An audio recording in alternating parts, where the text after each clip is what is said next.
Hi, everyone, and welcome to the Your Number One Fan podcast. I'm your host, Kim Spencer, your number one fan.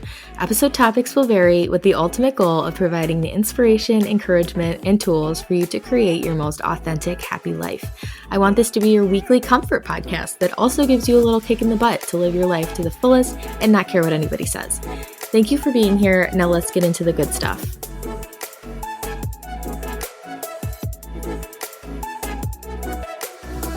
Hi, everyone. Welcome back to the Your Number One Fan podcast. Today, I have Rachel Simson. She is a dietitian, but also a blogger here in Buffalo with me.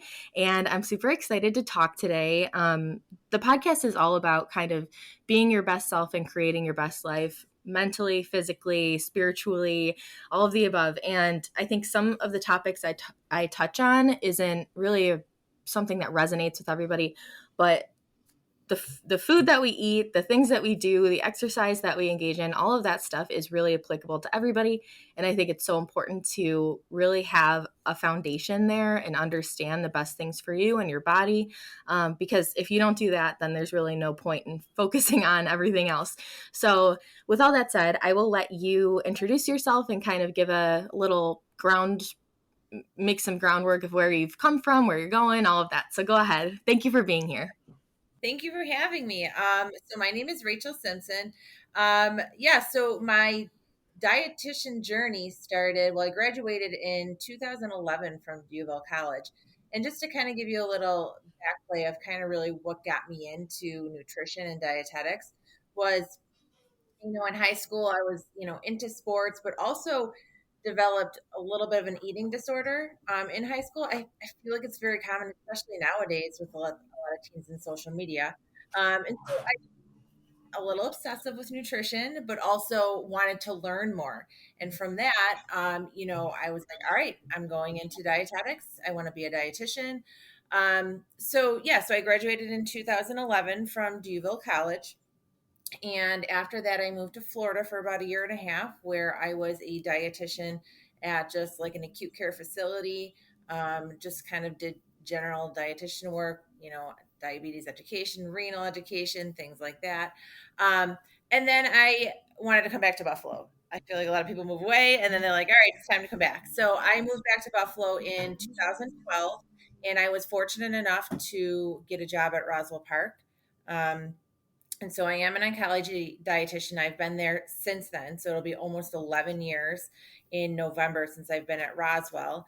And, I think a lot of people think dietitians just, tell people what to eat. They're like, here, you drink this Ensure or make meal plans. Like, they don't really understand really what a dietitian does.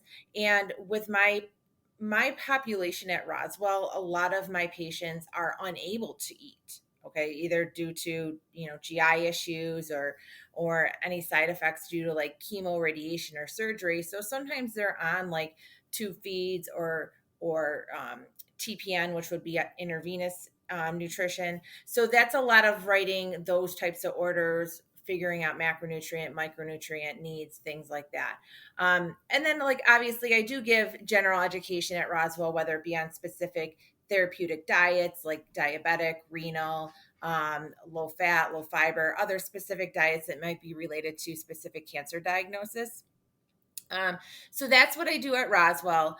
And then in 2017, I started Buffalo Dietician. So that's my private practice. So that's my baby. So 6 years ago, I started that, and I do one-on-one counseling. I do group counseling too, some presentations here and there.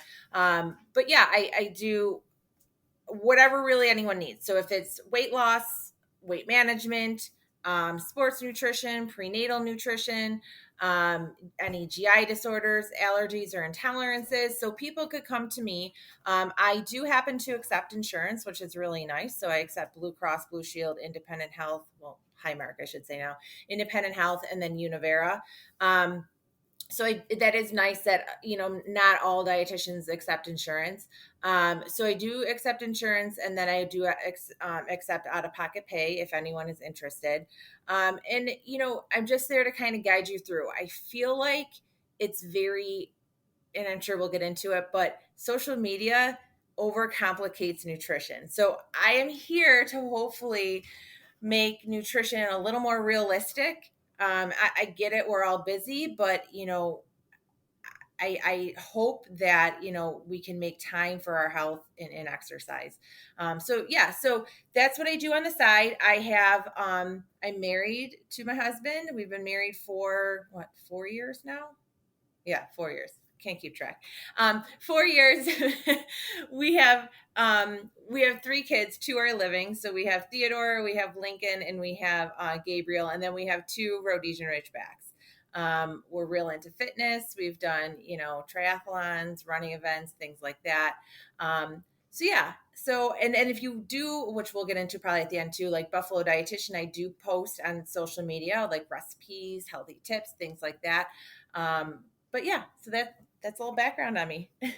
Thank you so much, Rachel, for sharing all of that. And I was going to mention that you have so many free resources, and then that's amazing that you take insurance.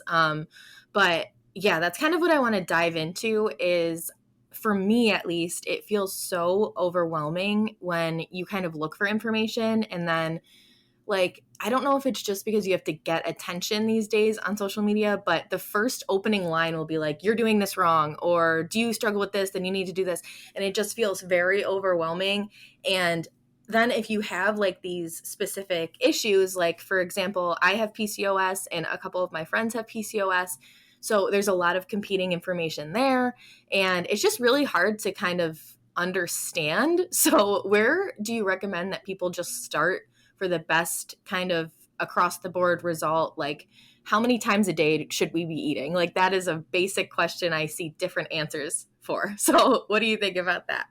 Yeah. So nutrition is very personalized, especially dependent on what your needs are. So, like, if someone who came to me that had PCOS, or someone came to me who had, say, gut issues, there's going to be 2 total different recommendations there. So this is very vague. So it's going to also, like I said, very dependent on that person. I am a huge fan of eating consistently throughout the day. So, like, I'm not a big fan of intermittent fasting. We could do a whole podcast on that, but there's a lot of reasons, especially for females. It just, from a stress point, in a hormonal standpoint, I just I'm not a big fan of it. So for eating wise, I typically like to see people eating every 3 to 4 hours. I do. So that's going to depend on how long your day is. That might require a few meals and then some snacks. Some people do like to do 3 very large meals and not snack at all. It also is going to depend on your day. If you say are like a nurse, some of my nurses don't have time to get a snack in. You know what I mean? I also hear a lot of times from people, hey, I don't have time in the morning, or I don't have time for this, and sometimes I work with people in finding ways to make time, or to make different meals that are easier to grab and go. So again, it's very personalized, and it might just depend on what your goal is, and dependent on your day, your day-to-day work. And sometimes moms too, moms have a hard time in the morning if they're getting all their kids ready trying to find breakfast. I'm like, well, then we need to work on grab and go breakfast ideas, because I don't want you to go without breakfast. But essentially, the majority of my people, I say, try to get at least 3 salad meals in, and then some snacks in there if you can. Mm-hmm. Yeah, that's perfect answer. And I actually want to kind of first, there's health coaches, there's nutritionists, there's dietitians. So who should we be listening to in your opinion? Because I think obviously you have the education, the experience, and multiple people. So I'm like excited to talk to you specifically, but does it drive you nuts, the people that are giving this information online? Because I see it coming from all people. I feel like everybody has an opinion. Yeah, yeah. Oh, it drives me really nuts. So I'm not downplaying any other profession, health coach or nutritionist. I am a registered dietitian nutritionist, so I can call myself a registered dietitian and a nutritionist. If you are just a nutritionist, it's very vague right now. Like, you can get a nutritionist certification online through some random course. You could actually go to school and become a nutritionist and have an actual degree in nutrition, but not be a registered dietitian. So again, there's very different ways of doing it. But being a registered dietitian, from an education wise, we have more, you know, hours of accredited work through like hospitals and outreach programs and things like that. So we actually have a little more education and I guess what word am I looking for? Because it's not that we go to school longer, but we do have more accredited hours, let's put it that way, in certain facilities. Okay. So in some states, there actually is legal rights that say like a trainer could not give out a meal plan. Whereas in New York State, we are not licensed as registered dietitians. We only certified. There's a few states that do not require licensure as a registered dietitian. We are fighting for that.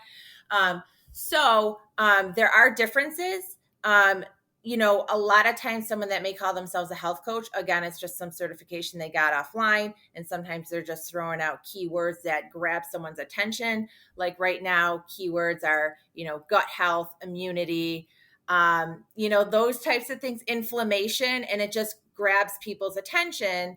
And that's what they do. And then they just throw out some things that they assume help that person. And they can do that. I mean, they can do that. But if you're looking for someone that has the education and the background to support that information, I would go to a registered dietitian. So yeah, that answers my question. And like you said, I never would want to downplay anybody else's profession or anything. And I think it's important just to acknowledge these differences because there are people who use it in the wrong way, who say like, I am this and this, and I can tell you exactly what to do. So it's just really good to make sure that we acknowledge that you do have that background and everything. So when you work with people, so you mentioned that you work with people who are sick, people who are like in an acute setting, or just, I mean, really anybody. It sounds like you work with a lot of different people. Yeah. So, so do you see people coming in with these ideas that are just wrong? Like often, is there like something that people seem to believe that drives you nuts? Oh, there's a lot that people seem Yeah. to believe. So, and it's weird because I seem to be the last resort for a lot of people. So it's like, okay, I went to my doctor, which, I'm not downgrading doctors, but I feel like doctors know, a little about a lot and not, you know what I mean? So they're like, here, they take a paper diet off online and they're like, here, you need to be on this diet because you have bloating. And I'm like, we need to go a little deeper into why you have bloating. You know what I mean? But that's just, they don't have the time for that. I get it. But then they need to send that person to a specialist like a dietitian. But typically I am the last person they're going to see because they're going to go, because when I put it all out on the table to them, it's somewhat simple and they don't believe it, but it also takes time. So they don't they'd rather go to a trainer and again, I'm not downgrading trainer, but they'd rather go to someone and say, hey, we're going to do this challenge. You're going to lose all this weight. Or they're going to go to some sort of like holistic person because I've had a lot of people coming in on a list of supplements because they went to a holistic person and they're like, these supplements are going to fix you. And in the back end, they're getting back pay from these supplements. So, it's a lot of that. So I'm the last resort. The things that come into me that people believe is, I can't eat carbs. I need to be on keto. I am not allowed to eat gluten. I can't eat dairy. I can't, like, all these. I mean, there's lists of things that people come in, and sometimes I'm like, where did you hear that? Like, I have to be like, please tell me where you heard that. And sometimes I have to like look it up. I'm like, well, this is a new one. I've never heard this. You know what I mean?